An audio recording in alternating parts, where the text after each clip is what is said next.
Magandang umaga po sa ating lahat. Huwag po natin kalimutang bumisita sa tahanan ng ating Ama na si Jesucristo upang tayo ay makapagpasalamat sa nakalipas na linggo sa ating buhay. At patuloy tayong bibigyan ng lakas ng pangangatawan at mga biyaya sa iyong buhay, sa mga mahal mo sa buhay,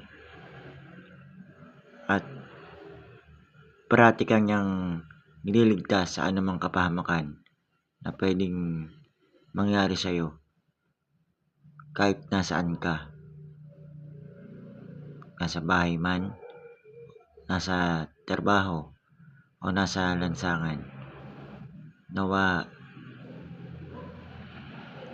panatilihin natin magpasalamat sa Kanya sa mga nangyayari sa ating buhay sa pang-araw-araw. Mapagpalang linggo po sa ating lahat.